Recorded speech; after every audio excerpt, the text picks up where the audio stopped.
Chicago Agent Magazine, and all I do is read and write about real estate, and so I know a lot of stuff. But when I need to know stuff, these are the people that I turn to because they are the ones who know everything. So let's start with Jenny Ames, my good friend. Woo! Jenny! Jenny is not only just an amazing person and good friend, but she's at nearing about $2.5 billion in lifetime sales. Wow. Go! When I first met Jenny, she was always in the top 10 nationwide Coldwell Banker for like 20 years, and now has the Engel and Volkers. It's the licensed partner, and so she runs Engel and Volkers in Chicagoland, and has always been the person that I look to tell me what's really happening. Because Jenny, like, I've had so many people tell me that when they walk into one of Jenny's listings, they don't have to see the sign. They know it's Jenny's listing because the lights are a certain way, and things look a certain way, and Jenny takes this very seriously. And that's why she is among the best. And she's done that all by design. She sells things at a higher price point. She is very calculated in the way she runs her business, which is one of the reasons I want to get her on the panel here today. Next we have Deborah Dobbs, and we welcome her. Bravo. Bravo. What we call a straight shooter. If you need to know something, Deborah will tell you the answer. She won't pull any punches. She's research. She's just always a pleasure, but always somebody that I can turn to and find out what's going on and what are her thoughts on this. Deborah has opinions, and I appreciate that, as we all should. There's a lot of things going on in our world today, and we need people who stand up for what they think is right, and we need people who have opinions. And so, thank you, Deborah, for being here as well. Next, we have Jennifer Mills. By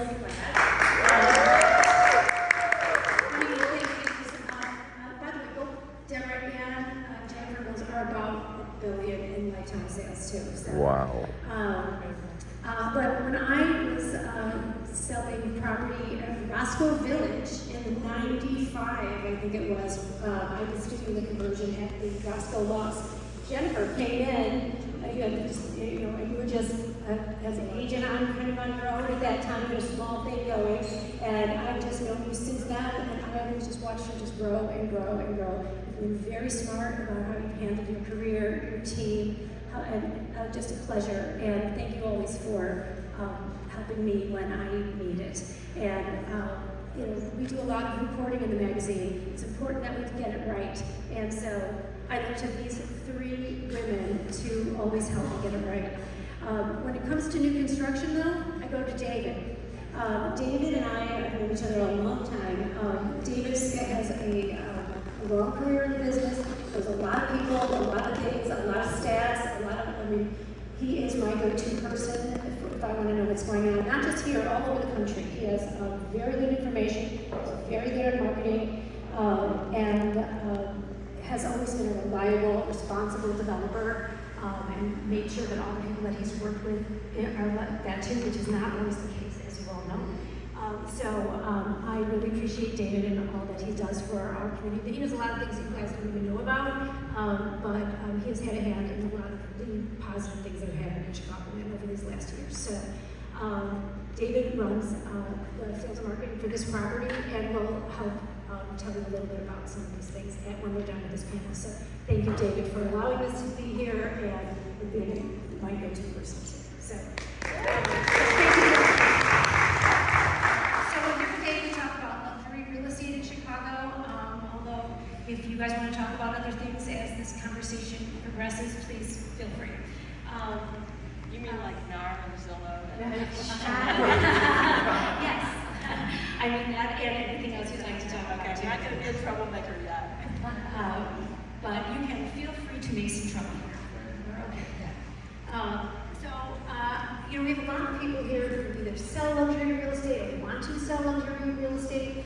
I always get asked, how do you get into business and things like that? But what I really wanted to just ask you guys first, I'll start with Jenny. Can you give me just kind of an overview of how you think the luxury market is, what the status is today, what the state of the market is?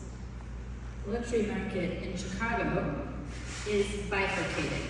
There is not one luxury market. So this morning in Real Deal, we all read there was another super high-priced lakefront sale in Winnetka. And I've got a super fabulous duplex condo at 100 Huron, really well priced with 0 showings. So you've got high-priced condo markets, you've got single-family markets, you've got neighborhood markets, you've got suburban markets. I would say overall, if you're focused on the city, a turnkey, affordable, which is a weird thing because it's like under $3 million, affordable Lincoln Park home that's ready to go is hot. You know, when you get into a $9 million house that's not even on a double lot, don't hold your breath. So it's all different. And the problem is that the people who are thinking about selling their homes are reading that it's a hot market and their expectations are often skewed if they're not in one of those sort of tidy little segments, turnkey, affordable, modern, etc. Does that make sense? Yep. Are you selling, where are you selling right now? Like, are you selling things in any of these markets? Are you in all of them? I'm selling in all of them, but some of them it's easy and some of it's painful, right? Some is more work.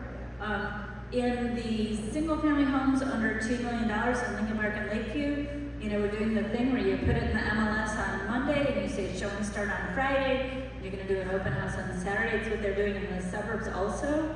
And those are, you know, you're hoping to have like 6 offers by Sunday night or Monday, and they're coming in with like cash, as is, like all the stuff, right?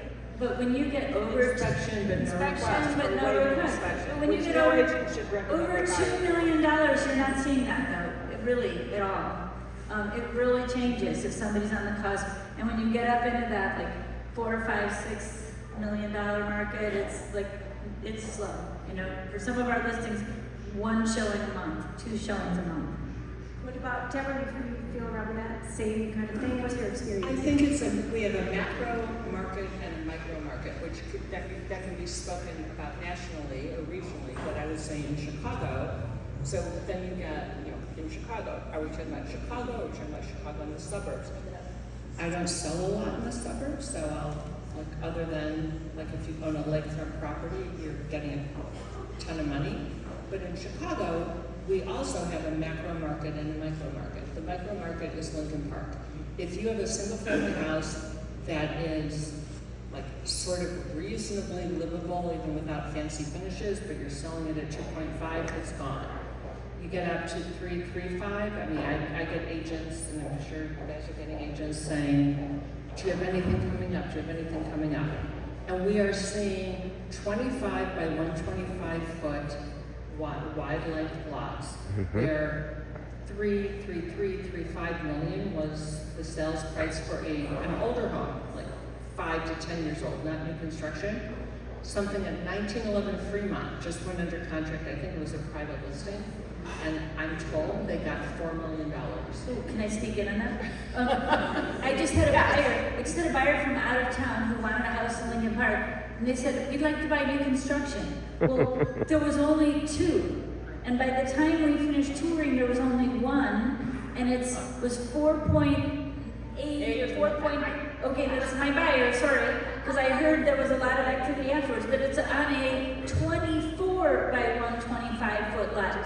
Fabulous builder, and Byron's is great, they built a house for me, but it's basically a standard lot, but my client only wanted new, and they had 1 choice. We negotiated a little bit, but they paid it because there was 1, so it's total scarcity for that. Well, and I think that's what's happening right now. If you really want to know about current market conditions, in every market, I don't care if it's luxury or just the everyday conventional home market, there is a lack of inventory. Right. Even in the uber luxury market, you still have to create a market for that luxury buyer over $5 million, but product is still moving. We are in a very robust market right now. It's a seller's market. I don't care what anyone says. If you're not creating a market for your property and pricing it effectively, I mean, of course it won't sit there, but if you do it if you do that, it will sell, and that's what's happening. We're all having these like stellar years. This is a great year to be a realtor, a great year. I feel, But wait, what about, I agree, but if you're all counts except if you are in, for example, Streeterville, River North Cathedral District, Gold Coast, and you have an aging condo in a building that's not that well maintained, I get they'll sell if it's the right price point, but there's an overload of inventory there compared to Lincoln Park. If you have a vintage 2-bedroom, 1-bath condo in Lincoln Park, name your price. There's no vintage inventory. right, well, I Can I was, speak to that one? We happen to be in Streeterville. Woo! The wolf. You said I was gonna say You're that. not old and aging. Right. Here's my point. I'm not. Well, you're not either. You look like a silver fox. So- But your product is not old and aging. No, so I think you're right. Everything you all said, I agree with. I haven't done general brokerage in a long time, but you keep hearing lack of inventory, multiple offers in good properties, infill neighborhoods, that sort of thing. I think the challenge with the downtown or core or vertical markets is that you still have a lack of inventory, but the inventory that is available is terrible, right? And so there's this gap, this age gap between new or renovated like this and existing inventory. The challenge is with our former projects before this one, where it was new construction, because of the price delta between new and resale is typically you can get away with like 25, 30, 35% price premium for new construction. People will pay that. But when you get to 50, 100% double the price for new construction versus resale, people can't justify it, right? So they're gonna go and they're gonna buy the resale, they're gonna renovate it. A conversion, why we've had success here, it's that happy medium. We're not that much more expensive. In many cases, we're less expensive than new construction or than resale market, but we have optionality in inventory. I think the challenge today in Chicago is people lump together that neighborhood that you hear in the news, Streeterville, there was a crime, or there was a shooting, or there was something. River North. They lump it together with the pockets, right? And what we found, people that come here that bought here, and by the way, my clients are over there, so I have to say a bunch of plugs, just so we're all clear. But we're in 13 months, we're nearly 50% sold. Wow. Which is, Better than Troop Tower or One Chicago. what's that? Better than Troop Tower or. Yeah, I mean, we've outsold the collective other new construction in Chicago 5-1 Why do you think in that that is? span. Because there's a value gap. It's first of all, the sub-location, yes, we're in Streeterville, really we're in the Gold Coast, and we're in a very quiet lakefront location, and people that get it. We've had very sophisticated buyers, we've had first-time buyers, we have people buying second and third homes. So they understand it. There's a lot of inventory or variety of inventory here, which is good for people. But it still becomes a little bit of a challenge because you'll get people that are very excited, that are maybe going to empty nest, leave their home in the North Shore or the Western suburbs, and they hear something on the news. So it hasn't been, insurmountable, obviously, because we've had a lot of sales, but I think it's a thing. So I think my two comments are the delta between the price gap, and you have these old, and keep in mind, there has been no meaningful new construction in Chicago since 2007, right? So there's a couple, that are, we've represented in the past that are fairly new, but even those projects, the newest thing you're gonna find is 10 to 20 years old, right? Like that's what it is. I mean, One Chicago, right? But even that 430 today Tribune is Tower? 7 years old, right? Trib Tower. So they're new that have been lived in, but the inventory is dated. It's 17. They were planned in a market, underwritten in a different financial market where they can't sell them for what you need them to sell for, and that's been the challenge. Here we haven't had that issue because it was bought right, it was bought in the current market, and there's affordable pricing. so would you say that the fact that Tribune Tower and One Chicago dropped prices, I can't say on all of their existing inventory, but basically 30%. 30%. 28 to 35% Yeah. is what I was told. And they had some sales, right? And they had some Right. sales. that price point's the upper echelon. It's not. But then those price points, they had some sales and then they stopped. I don't think for really expensive condo, the market's that deep right now. I think you're seeing people buy beautiful single-family homes. I think that is where the market's deep and there's demand. But I don't find that the really expensive condo St. market's Regis, super deep. St. Regis is struggling like crazy. Second wind. Terrible. They sold a huge tranche of inventory, and then they sold another tranche, and the views are great, but who wants to pay that much money? I mean, it just, Plus, it's not that great of construction, I'm sorry, they're really not well constructed. so Well, one thing. that's a troubled Not asset. gonna get right? that listing, Deborah. One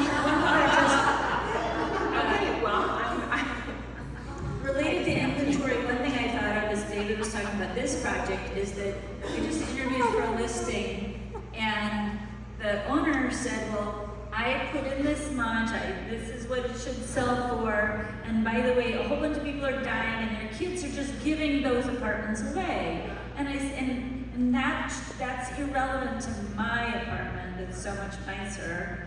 And I had to say, well, a buyer's gonna look at what those estate sales are going for, and they're gonna do the math and say, well, I can buy that, and I can put this much into it, and it's still coming out so much below. So whether you like it or not, the fact that you've got an aging population in your building is impacting your value of your home. Well, it shouldn't. Well, maybe I shouldn't take that listing, right? Because he doesn't understand. I mean, pricing is only, or value is only as good as today. not to mention the construction costs are up, carry costs are up, interest rates. Nobody are up. wants to renovate. No one wants to renovate, and would rather buy something that is marginally what they want, or exactly what they want in terms of finishes, versus getting a steal of a deal on something that is going to take them a year to renovate. And that stands true, and that has been the test of time. Since I've even entered real estate. I mean, that's why people have models. No one has vision. No one has vision. That's why everyone's photoshopping and they're changing the color of the cabinets and the counters. And that's why I've done 37 flips, because I go in and I change the look and I make a ton of money because no one gets the vision. I mean, Her buyers don't want her, but she made a ton of money. Just- they do. I tell them, I make a ton of money. But I tell everybody, it's crystal clear. No one has the time, and no one has. Who wants the time to deal with a general contracting job? Nobody. But but that's the test of time, and this remains the same. I mean, price is everything, obviously. But if it's turnkey condition and it's priced fairly, you can even like stretch and go higher. People will pay a premium for condition in this market because they want it completed. So a building like this is important because they don't have to do the work, and you're doing upgrades and things like that, which I think is really important. People, can they roll it in their mortgage? Yes, so That's to important. your point, I was talking to a young lady right there who sold a unit and bought a unit in this building, and she bought the best floor plan, the most popular floor plan in the building. When we first walked, the 04, and when we first walked this floor plan, remember this used to be a rental, it was renovated to a rental building, and our sales team, one member is still on the team, but both at the time did the lease up when it was apartments. So they knew the floor plans, they knew how people responded to it. And they were like, this floor plan is a weird floor plan, it didn't really work really well, and it was empty. And I said, I agree, I think something's wrong with it. We staged it, modeled it, and we have a reverse image of that floor plan. So the 04 is the one I'm talking about, the 06 is the mirror image of it on the other side of this unit right here, or this room right here. And we raised prices in that floor plan 4 times.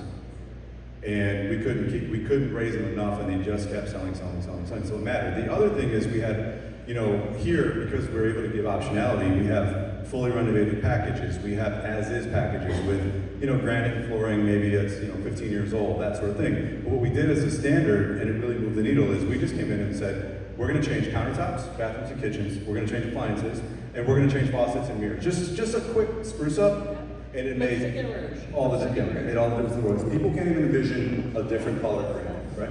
And even on our high-priced sales, or like the Lincoln Park single families we say are going so fast, they still have to do all that work. It's not just, someone else can paint. No, you can't. So one of the things I know we'll get into ultimately is how do you serve your luxury clientele? And part of that is that you need to go in and know how to be consultative and guide your clients to make the changes that will help them raise the value and shorten the market time, increase the demand, right? So it's not renovating, but it's lipstick, right? I have Jenny Ames story that's relevant to what you just said. Can I tell it real quick? All right, so when I was first in the business, when I was doing general brokerage, and I was like 25, and I went on a listing appointment, and it was to the single family home in Bucktown, and I knew of Jenny Ames, I didn't know who she was. And the people were like, you know, we interviewed this lady, Jenny Ames, and she was super direct and really offended us. And she told us that the artwork above our dining room table was terrible, I needed to take it down. And it was, I think he said like, my wife painted it or something like that. And I was like, she's kind of right. And I didn't get the listing because I wasn't like direct enough. I think Jenny got it, but I thought it was funny. She's like, who's this lady who told them that their art was terrible? And in order to sell the house, she needed to take it down. So that was good. I mean, I just did a walkthrough yesterday for a house where the people saw one of my other sales. So they called and said, we want to get that price that you got over there. What do we do? And so I had to walk through, and I told them actually to take down all the artwork in the living room again, right? But it was also a lot of like weird paint colors. There's no one answer, right? So part of your role in raising the bar for your own business is being a student of what's in style. Like you need to be able to go through and blame it on somebody else. Go through and say, taupe.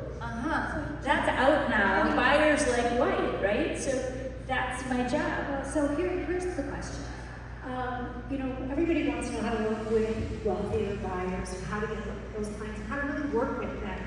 And you know, it's one thing to have like a wealthy guy or a wealthy family, but it's different if the client is the CEO of an airline or something like that, because those are educated people who know a lot of things. They're not somebody who happens to have a lot of money and is maybe a lesser profession or something like that. So I think that I've watched Jenny and all of you through the years have clients like that are educated, who you really need to be able to speak to directly because they know if you're not.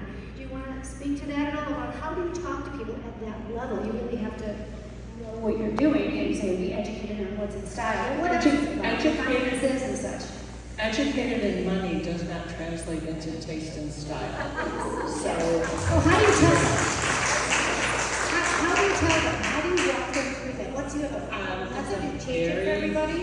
it's a very delicate line, and you really, I mean, this also speaks to the question you asked about how to break into the luxury or uber luxury market.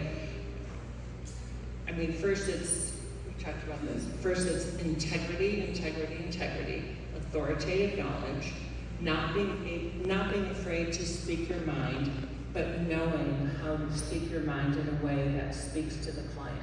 And that means being very intuitive, able to read the room. So you could have a wife and a husband, and they're in very different wavelengths. So now you have to even, you know, it's navigating a minefield. But my experience, I think you would agree, or we would all agree, is that if you are confident and speak your mind, and then have the data to back up what you're saying. So it's not, oh, that paint color is so out and it's awful and we have to change it. It is, here are some pictures of homes that sold at $4 million. And I would like to create this environment in your home because people need to see how they can live and envision their life in the house. Aspiration. Well, and this is, oh yeah, I get it. Like it's telling a story about the house. When you bought the house, you have now created this lifestyle for your family. But now someone else is coming in on the next step in the journey of this house. And but it's navigating this. I can echo what you're saying, and when I started when I was 21, and I started my own brokerage, I remember going up against like the big dogs, Eudes Fogel, and Joanne Nemirovsky, and Jenny, and I was this pioneer, and I was like, how am I gonna get this listing when I'm 21, and I'm dealing with, I have a listing opportunity because it was a friend of a friend, and put me in front of this high-end lister, this seller, and it's confidence, it's data, and really having a plan. It's coming up with a marketing strategy that you feel you can communicate with the client or potential client seller to get them the results they want. And it's honestly, anybody go in front of anyone with money or no taste or taste, but you can get the listing if you really have all of your plan together with regards to, like she said, data is important, but confidence, and then really having a strategic plan. And then I was just also going to say, I think a very important component of being in the Uber luxury market, anything over, well, any market really, is your brand. It's like, what makes you different? Like, what makes you shine? What makes you different? Why do they want to work with you versus me? And really making that brand shine, because people will use you then if you believe in what you're telling them. So when you were 21 and going against the big dogs, what did you do? It was my brand. It was that mean to you. It means that I know I can get it done. I mean, I can deliver the goods. It's telling them I will get this done for But I can tell you that everybody on this panel can get, all of them can say that. So why would, you know what I'm saying, why would they choose you? You all have really exceptional brands. But Are you asking how does someone that is not totally into or who wants to break into the luxury Yes. market? yes. So first, it is absolutely operating with the mantra of Integrity, That integrity, is integrity. first and foremost. So important. And then brand is absolutely important. So whether it's your logo, whether it's how what your social media looks like, this should be authentic. Don't get caught up in the flashy, pardon my French, fucking bullshit that's out there right now. I'm sorry. It is just gross and disgusting, and that is not, like, it looks great, but that is not what is going to catapult you. And people that have, those are not the people that are looking. But social media right now is very prevalent, and that is very relevant. Right, but there's stuff that you can post on social media that speaks to a brand that you've created. Yeah, And and let me tell you, I think that when you talk about really wealthy people, they want to have the confidence that if they hire you, you're going to do what you say and you're going to get the job done. With discretion? With discretion. They have people who handle all these things in their lives. And concierge And they level don't want services. excuses. They don't want you to not call them back. They don't care. They don't want you showing up in stiletto heels and damaging their floors. And they don't care Or if sneakers people and a polo shirt. follow you on Instagram. They care about integrity. We're on the same page there. But also, I want to share a story because they care about discretion. And I had a very, very, very wealthy Gold Coast client. Their art collection in their home was worth 10 times the house I sold for them. I had to sign a non-disclosure when I met them, so I knew that their privacy was incredibly important. I sold them a full floor in the Palmolive when I sold their house. The listing broker sent postcards to the entire Gold Coast with the sale price on them. And they were furious, horrified that all their friends got something with their address. It didn't have their name, it had their address and their postcard. And they will never hire that person, they will never endorse that person. But so that was a person who did not think through the implications of what she did. And I think when you're dealing with people who are at a higher level, and especially I think in the Midwest, maybe different in Beverly Hills, they want to fly under the radar and they want to know that you're not a gossipy talker, you're not going to call cranes and air all their dirty work, and they do not want a braggadocious broker that's going to talk all over the place. So you have to really take your integrity, not just about being a good broker, but also about respecting your client to the highest level possible. Jenny, I remember many years ago, I was talking to you on a Monday. We were doing some work together. I was talking to you on a Monday. I talked to you on a Tuesday, Wednesday. I talked to you for 2 weeks straight every day. And at the end of the 2 weeks, you were like, I saw something, and you had just sold, was it Patrick Sharp? It was a Blackhawks player's home. And I was like, and I'm a big fan. And I'm like, I can't believe you didn't even tell me. And you were like, I couldn't say anything. You didn't even tell me. And I wasn't going to say anything, but Jenny kept it quiet. And I also think that is that the one that you got at an open house? There was one, will you tell that story? It was a very funny story. This cute couple came to my open house. She was pregnant. I connected with them. Nice couple. We chatted. They didn't like that house. They wanted to see more houses. So we make an appointment. We're driving around. We're looking at more houses, and everybody's honking at me. And I'm like, God, the road rage today is ridiculous. And I had asked. He said he had worked at, like over in the West Loop or whatever. But I didn't know that he was I didn't know who he was. So everybody walking in, the broker's like, oh, and I'm like, yeah, my clients, like I didn't know. Like it wasn't important to me that I had a really like amazing blackout player in my car, you know? We went into And we're still really good friends, by the way. And but that goes to show you, a lot of people think that you don't need to do open houses anymore, you don't get anything from open houses. And, I hear stories, not quite Patrick Sharp, but I do hear good stories from agents who tell me at their open houses that Jenny was at on a Sunday. I mean, Jenny has people that can do that for her, but Jenny does it herself, and that does happen. So it's just something that everybody should keep in mind. You do the work, and being there was big. I remember being shocked that you had, and even since then, I know you've had many, and I'm sure all of you have had many very well-known and famous clients, but you've never told me about them. So I'd like to add one thing to the topic of if there's anyone in the room that was like sort of on their path to break into the luxury market or thinking about it or already there but looking for some advice. I speak for us when I say reach out. Like I published something called Deborah's Little Black Book, which is my book of resources and restaurants and where to get your hair colored and where to get your dress altered and like I share that link with people if they want to create that. I know we all have some similar things that we do, but happy to have coffee or lunch. I will not share where I get my hair colored. You want to share what? Where I get my hair colored. Oh, but I will tell you, I think it's so natural. I, however, need to get my hair gray colored every 2 weeks. We've talked about that earlier today. Just saying, reach out. I'm happy to. I love mentoring and sharing and. I can tell you that all of these people are very generous with their time and their knowledge. It speaks to their integrity, and what I think also they, like me, one of the things that we all have in common is bad agents make us crazy. So we want you all, and we want all the agents that we work with to raise the bar for them. We want to help them do a better job. It's one of the reasons we wanted to do this panel.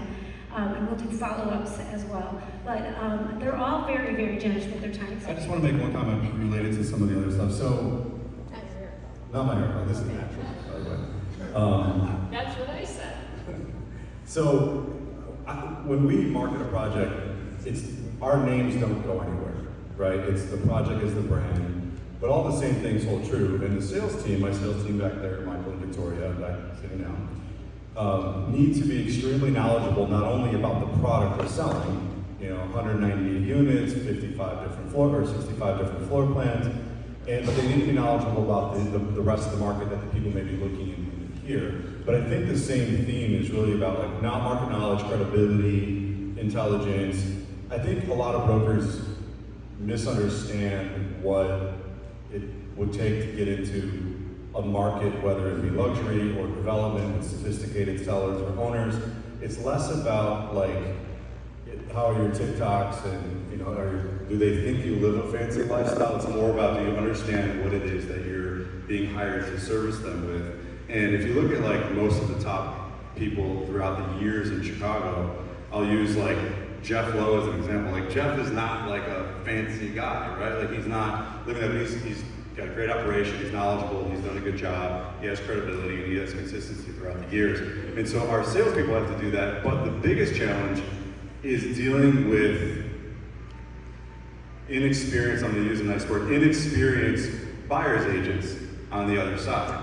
And what we found with new construction or development is that there's been such a gap of a lot of new construction being sold in Chicago that many of the agents on the buy side are inexperienced or uneducated on how the process works, or they're intimidated by it, so they avoid it. If you go into markets like, say, Miami, where there's been a lot of new construction over the last 10 years, all the agents are very familiar with the process, they're not afraid to show it, they're not feeling a certain way about it. Here, our team spends a lot of their time holding the hands of the buyer's agents to come here, and that's one of our biggest challenges. So we really set up our structure like, give us a name, send them in, never show up, get paid, get out of the way. Basically, that's what we do. So, but that is one of the David, challenges. just but, well, yeah, but that's a whole different animal, which would be interesting to talk about, but is it really based on just, these are great first-time buyer agents that would do a good job for their clients if it were new construction? Or are we talking about, which I think we're seeing, is sort of an influx of first agents that just don't know what they're doing? This has nothing to do with like Miami, they're more experienced, or it has to do with money. It's a little bit of both. I mean, I think we've always had the problem in the industry that the barrier to entry in residential real estate is super So easy, right? It's hard to get a driver's license and a real estate license. So that's like a problem that I'm not going to even get into. But the challenge here is there's just people are out of practice. They haven't sold or been to new construction, and that is a challenge. So when they want to show it, they don't even know that allot enough time for the showing. They're doing it every 20 minutes, but they don't realize that you might be here for an hour and a half. Right? There's all of those little nuances. The contract is different. They don't understand how to negotiate it, or the fact that maybe we don't or do negotiate it, whatever. so should their managing brokers be training them? Are they Redfin agents at like? No, I think it's regular agents. I mean, just the reality is we see agents that have been in the business 10 years that have never sold new construction, right? Yeah. So, yeah, I mean, we all take it for granted because we've been through the cycle of a lot of new construction in our careers. But Deborah, you know what you say, is it just the thing is that it's both. It's just worse in new construction. Yeah. And it's worse in new construction, but there's more challenges for an agent in new construction. We have when we do articles on this, or a lot of people ask me about it, it's just, there's a whole world of things that they don't know in new construction. And there's a lot of things in just regular resale that they don't know, but they know they should know.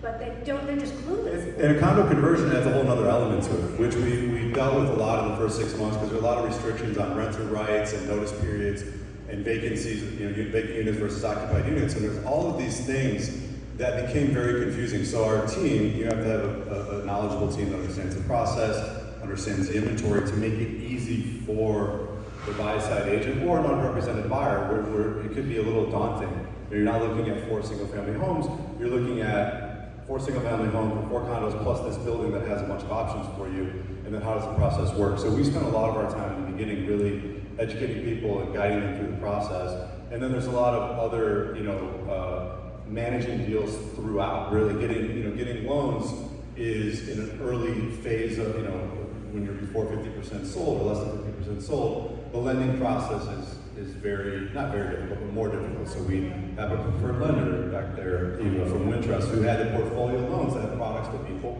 Now, we've never had a loan not close. We've never had an issue with a deal. It's just different, right? So it just takes a little bit more explaining, a little bit more sophistication on the sales team and the whole team behind the sales team when the deal goes in. But we do a survey every year and we ask people about new construction, and a lot of agents have said that they are intimidated to bring their client to new construction because they know they don't know things. So I'm telling all of you in the audience today, and please tell all the other people that you know, don't be intimidated about it. Just be honest. Call David, his team, or wherever you're going, and say, we've never worked with new construction before. Can you walk me through the process and what's going on? Ask to be educated. I still go back to, what is your managing broker doing? Yes, a lot of time. So I was just showing new construction in an arena I'm not very familiar with, but my clients for like 20 years sold like a lot of pieces of property, and we were in Brewer, Bartlett, or Aurora, I don't even know. What are you doing out there? But she only wants to work with us, and fine. So, but it's different. New construction out there, you go to a trailer, and these are your finishes, and you get 2%, and you have to show up, and you don't get paid until it closes, and you get no upgrades, and you gotta put up this much money, and you're like, this is it, that's it, and it's super. So this is like, wow. Yeah, it's I'm intrigued. We basically created a hybrid of really custom sales process to make it easy for everyone and to walk them through. And yeah, we would like agents to show their buyers. What we won't do is, your buyer's been here 3 times and they call their cousin who has a real estate license and throws their name on the list. That we won't do. But if you have a client, you're like, listen, I can't be there, and it's a Sunday and I'm doing open houses myself, I'm sending my client, you're good. We're not here to take your clients. Jenny, that's great. I want to go back to the beginning though. Like, when I got into business, like I'm a nerd, I'm a total nerd. In every deal, I read every contract, I read every condominium declaration, I did research, I read books about. By the way, those condo declarations are 50 to 75 or 100 pages. They're long, but I read them all. Now I don't do it so much now, but I learned, like, I didn't just get in the business thinking, oh, this is gonna be so fun. I'm gonna take my friends and I'm gonna sell them a place. Like, I was a student of the market. You guys are here because you're learning. I went to like 10 broker open houses every Tuesday. And this is before like the internet, so I had to like make a map and figure out my driving tour. And like the people who are successful do the hard work. You have to learn what is a co-op, what is a condo, what is a ceiling medallion, what is a wide plank floor, what is a non-conforming loan. You have to learn, you have to be a student, and they do not teach you that stuff in licensing school. They just teach you how to not get in trouble. But No, they teach you about riparian rights. oh yeah, and how many feet in an acre, which I have never used. But the bottom line is that to be great, and I do a shout out to all my Engel and Volkers people here, because you guys are students and we do a lot. And to go to Deborah's point, like, if you might, some of you, I don't know, might go to a real estate office where you get 100% split and zero training and zero resources. Forget it. If you want to be a professional, unless you're able to do like homeschooling, you want to be in an environment where somebody is going to mentor you, guide you, teach you, bring in speakers, tell you what you don't know, be available 24/7 to answer your questions. Because then, like, my people would not be afraid to go here because they just call me or Karen or any one of the number of people in their support, say, okay, what do I know? And we'll like figure it out. Like, what I don't know. But it's about your choice to surround yourself by the resources and the smart people who can guide you. And if you lean on those people and you're working hard, you'll be all of us, right? All these badasses that are sitting up here in front of you. So I'm going to wrap it up soon, but I wanted to see if there was anybody had any questions in the audience. I was just gonna say, to piggyback on that, I feel like mentorship is such a big part. I'm pretty loud, but I feel like mentorship is such an important piece of that, where, you know, it is really hard to learn all of those things, even from a textbook, right? Like, I think we learn the most on the deals that don't maybe go exactly how we think they should. And when I had the benefit, I feel like I was young enough, or I joined a development to start with, and so I had mentors that helped me, you know, walk through the process. Yeah, she's one too. And so I feel like when you talk about surrounding yourself, you can make a conscious decision to join a team or something so that you do have somebody that you can learn from, because I think they've already made a lot of those mistakes. If you look at Stephanie Lavell's Facebook page, she's giving really good real estate advice to the real estate community. So you should all go on and if you let them, friend Steph, because she is wise and she shares. And you want to be around people that give back and share. And I mentored Jeff Lowe. I did. Well, I didn't mentor Jeff Lowe, but I also shared. I work with Ralph Oliva at Museum Park, and I've been in the business a long time. But anyways, one time we had a woman that kept coming back, an agent that kept coming back with her client, wanting a reduction in price. And the one thing Ralph Oliva never did, or Ron Schiff done, no price reduction. So this woman stood there, and every time the agent came in with her buyer, Ralph would say, "Not at this time." And she was back a second time, and Ralph stood there and said, "Not at this time." And the third time she came back, she finally realized what that meant, which meant no. That is, I mean, I remember Great that. story. I've been an agent since 1984, that's a long time ago. Here, I've got I worked with him, wow. Hi, my name is Heidi Rogers. More of a statement than a question. We're all students of this industry, and some of it is just exposure and opportunity. You know, I work out in the Oak Park office, so when I do get city agents who haven't sold a 100-year home yet, you're students. I don't care how experienced you are, when you come out into a market or into an environment that you're not familiar with, you're going to be new to it. So just be patient about that. And sometimes that young agent, I'm trying to be patient when they come out and they see the houses are leaning in Oak Park. Yeah, they all lean. They're 100 years old. So, you know, just be mindful of that, that sometimes that agent is just not exposed and haven't done new construction. So this is your opportunity to get back and reach and make sure that they have that training that, you know, could help them catapult it. So I have two comments to that. One comment is, all of us and many of the agents I see in this room that I know, like, will absolutely, like, have patience and would all present that sidebar, call us, text us, and we would not be coming in saying, oh, well, I wanted that. And then two, Oak Park, just an interesting factoid, because I did a lot of data research for this, and one of the questions that Marcy sent was, what is or are the emerging luxury neighborhoods in Chicago? Edgewater, Andersonville was first on my choice, or first on my list, and by the way, it is number 1. Oak Park and River Forest, second on the list. So, Now can I do a shout out Yes, to Heidi? okay. I just did a deal with Heidi in Oak Park. I hadn't done a deal in Oak Park in like 20 years. You were awesome. Thank you for taking great care of me. How many of the people in this room have been to this building before? Or is this their first time? Okay, so.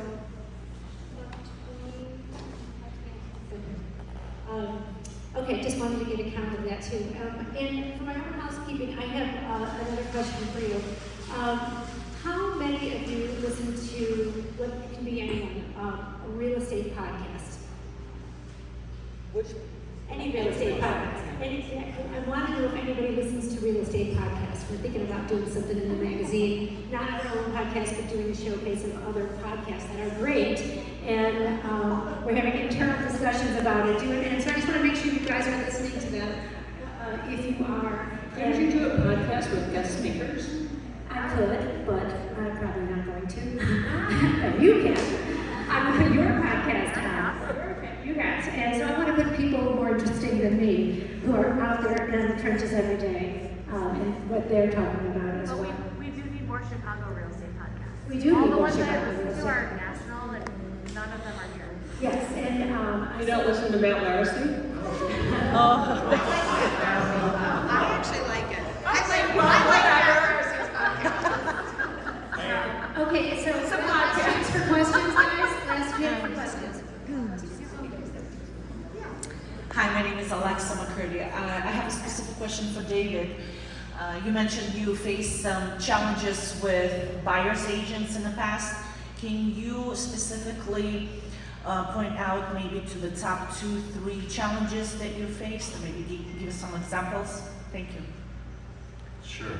I think the simple one would be like an uneducated new construction buyer's agent, like someone that has that specifically.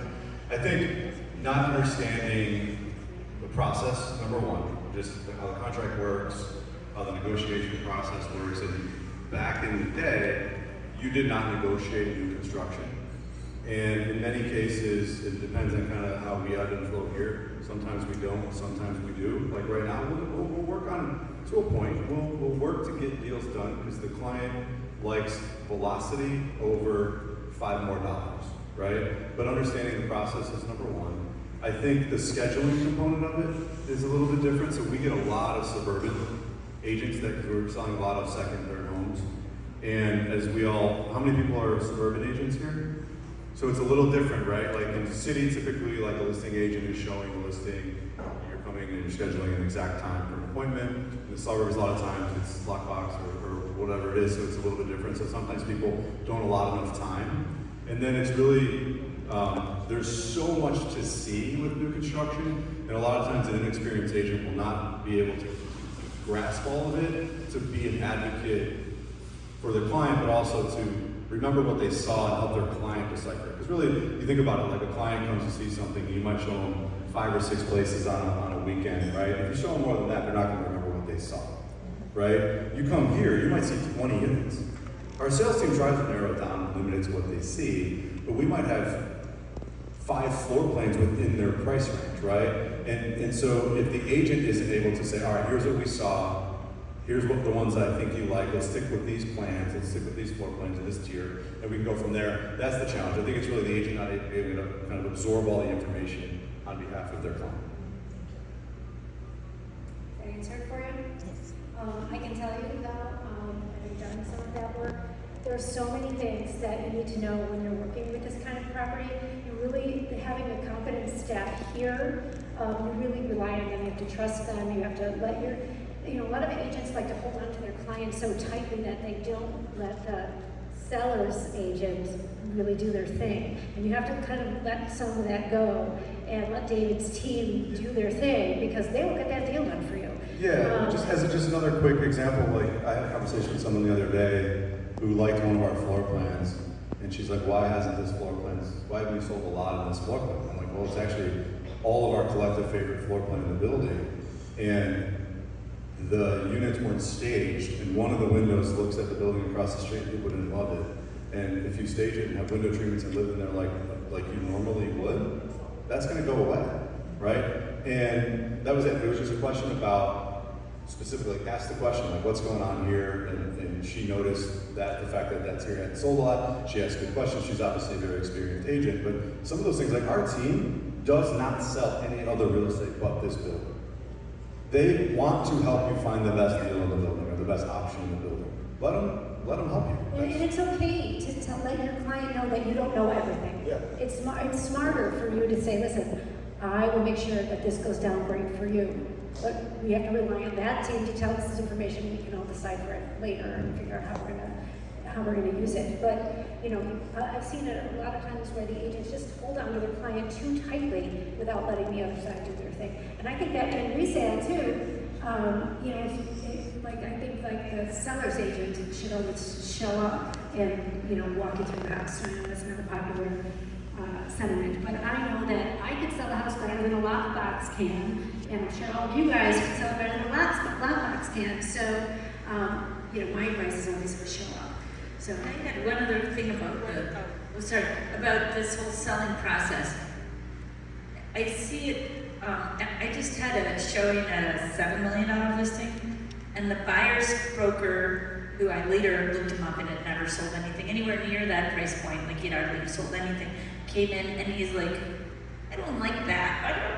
This client's just barely in the door, and the buyer's broker is trying to prove that he's like smartest guy in the room. Well, what is the reserve? And I'm like, just be quiet. Like, I really wanted to say, let your client experience the property.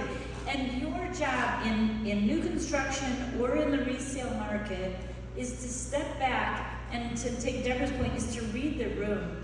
Let your buyer discover the home first, and all those questions are for later. Hold your opinion back. Don't not have an opinion. But wait and let them go first. And then after you hear, say, yeah, I didn't like that smell either. I'm a little concerned about mold. Let's keep going, or whatever. But don't walk in and be like, oh my God, it smells in here, and set the tone. And I think for new construction, it's the same thing. Let them lead the tour. Yeah. Okay, we have somebody in the back. Okay, Next, Heidi. one last.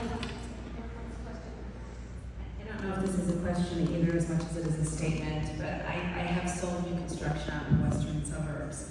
And one of the things that you did say, which is so powerful, is it doesn't have to be a battle of who's better, right? It just has to be a battle of understanding and the process. And setting expectations for our customers is one of the most powerful things that we can do.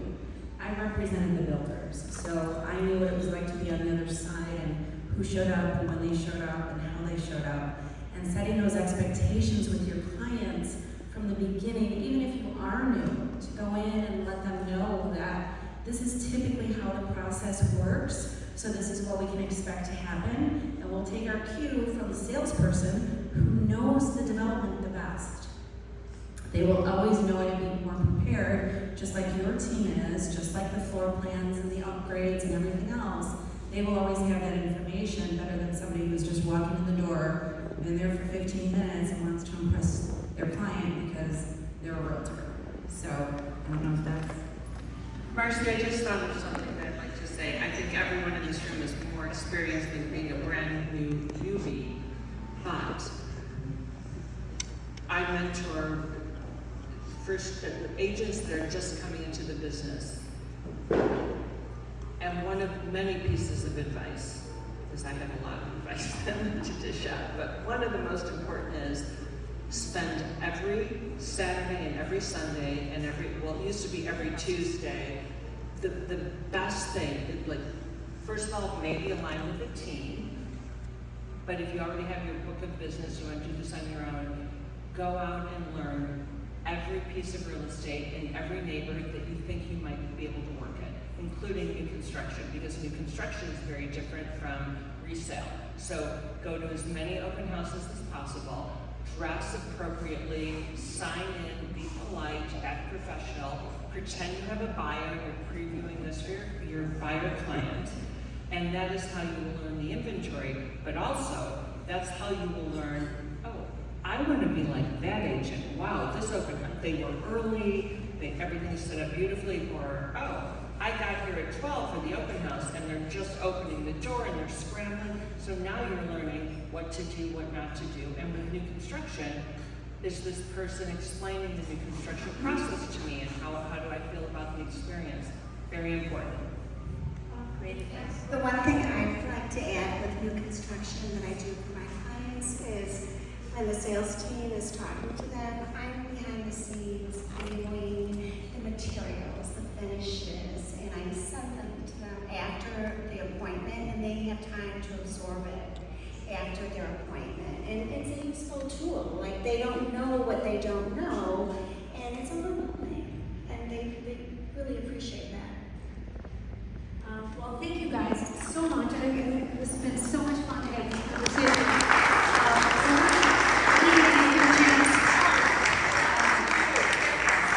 Thank you all for coming. I want to give David a chance to talk about some special things and about building fruit. So take it from here, David, and then we'll have something to eat. Okay, I see some eyes glazing over. It's been a long time. I'm sure you guys learned a lot, but we all know our attention span. So thank you for coming. We had 166 RSVPs. I think there's about 50 people in this room. So you guys are the ones that actually want to learn and get better. You're not fair weather fans, so we appreciate you coming out. And we're scared away by the rain. Yeah, come on, it's Chicago. Why are we not here? If you said you're going to be here, it's not that bad. But for everyone who attended today, I want to be very clear. If you were here, present, we have an additional commission incentive so we're giving 2.5% co-op. Typically, it'll be 3% co-op for any deal, new deal, not something that's under contract currently, a new contract from today until through the month of August. Okay? So anything you sell, an extra half a point just for showing up. 2 is, we're gonna have, so the party continues, we have food coming in here, and we're gonna be taking people up to our model floor. We have an entire floor on 11 of model units.